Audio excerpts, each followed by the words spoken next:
या लेक्चर मध्ये आपण बघणार आहोत टाइप्स ऑफ डिबेंचर. आता बघा, डिबेंचरच्या ऑन द बेसिस 4 टाइप्स पडतात. त्यामध्ये प्रत्येकी 2 असे टोटल 8 टाइप्स आपण डिबेंचरच्या पाहणार आहोत. तर त्यातली पहिली secured debenture. The debenture can be secured. The property of the company may be charged as security for loan. The security may be for some particular asset fixed charge, or it may be the asset in general floating charge. The debentures are secured through trust deed. आता बघा, दोन प्रकारे debentures secured असू शकतात. ते म्हणजे एक fix charge द्वारे नाहीतर फ्लोटिंग चार्ज द्वारे. फिक्स चार्ज म्हणजे काय? एखादी पर्टिक्युलर ऍसेट म्हणजे मशिनरी, तर ती मशिनरी ऍज अ मॉर्टगेज म्हणून डिबेंचर्स होल्डरकडे ठेवण्यात येईल. ठीक आहे. आणि फ्लोटिंग चार्ज म्हणजे काय? आपल्याकडे नंबर ऑफ ऍसेट आहेत, आपण पर्टिक्युलरली तर सांगत नाही कुठले ऍसेट तुमच्या डिबेंचरच्या जागी आपण सिक्युअर ठेवते किंवा मॉर्टगेज ठेवते. कुठली ऍसेट, जनरल ऍसेट, त्याला म्हणतात फ्लोटिंग चार्ज.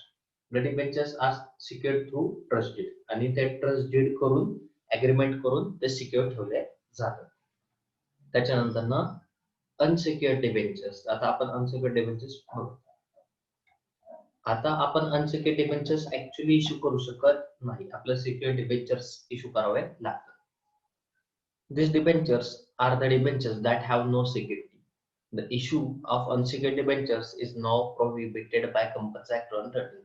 ज्या डिबेंचरच्या अगेन्स्ट कुठल्याही प्रकारची सिक्युरिटी ठेवली जात नाही, कुठल्याही प्रकारचं मॉर्टगेज गहाण म्हणून काही ठेवलं जात नाही, त्यांना अनसिक्युअर्ड डिबेंचर्स म्हणतात. आणि असे डिबेंचर्स कंपनी ऍक्टच्या अंडर आता आपण मीन्स कंपनी इश्यू करू शकत नाही. त्याच्यानंतर येतं काय? Registered debenture. तर बघूया.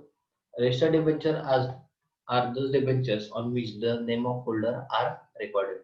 A company maintains register of debentures in which the name, address, and particulars of holding of debenture holders are entered. The transfer of registered debentures requires the execution of regular transfer deed. थोडक्यात सांगायचं म्हणजे काय? आता कंपनीने ज्यांना debenture holder debentures issue केले, त्या debenture होल्डरचं नाव, त्यांचा ऍड्रेस कंपनी रजिस्टर मध्ये मेंटेन करून ठेवते.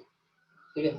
प्रत्येक त्यांना म्हणतात रजिस्टर्ड डिबेंचर. आता बघा, जर सपोज मला माझे debenture holder XYZ personal transfer करायचे, तर रजिस्टर मध्ये कोणाचं नाव असणार? माझं. मग आपल्याला ते पण चेंज करून घ्यावं लागणार. त्यासाठी त्यांचं ट्रान्सफर डीड होणं गरजेचं आहे. विदाऊट ट्रान्सफर डीड आपण डायरेक्टली असे कुठेही डिबेंचर्स ट्रान्सफर करू शकत नाही. आणि त्याच्या अगेन्स्ट काय म्हणजे बेअरर डिबेंचर्स. आता बघा, the name of holder are not recorded on the bearer debentures. Bearer debenture म्हणजे काय? डिबेंचर्स वरती कोणतंही नाव टाकण्यात येतं, ज्यांच्याकडे डिबेंचर तो त्या डिबेंचरचा माल. Their names do not appear on the register of debenture holders. Such debentures are transferable by mere delivery. आता बघा, मेअर डिलिव्हरी म्हणजे काय? आता मला XYZ पर्सन माझे डिबेंचर ट्रान्सफर करायचे, तर मला ट्रान्सफर डीड करायची गरज आहे का? नाही. डायरेक्टली माझे डिबेंचर्स मी त्यांना देऊन टाकले, ट्रान्सफर केलं, डॉक्युमेंट्स झाले त्याची. कारण की होल्डर कोण आहे? तो.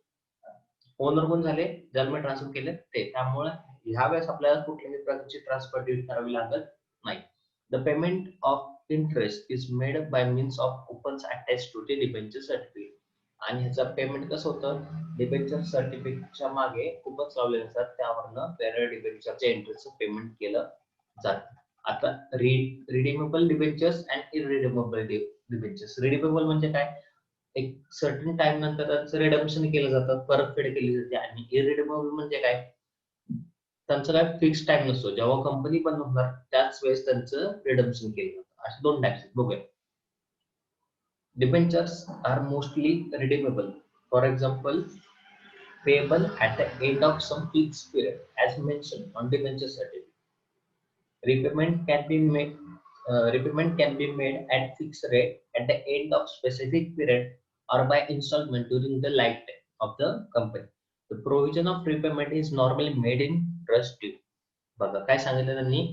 Payable at the end of some fix period. जो फिक्स पिरियड ठरवला असेल त्याच्या एंडला ह्या डिबेंचर्सचं काय केलं जातं? रिडम्पशन केलं जातं, म्हणजे परतफेड केली जाते. आणि हे जी प्रोव्हिजन आहे म्हणजे जो पिरियड फिक्स केला जातो तो कुठे केला जातो? ट्रस्ट डेट मध्ये फिक्स केला जातो. आता त्याच्यानंतर काय irredeemable debentures.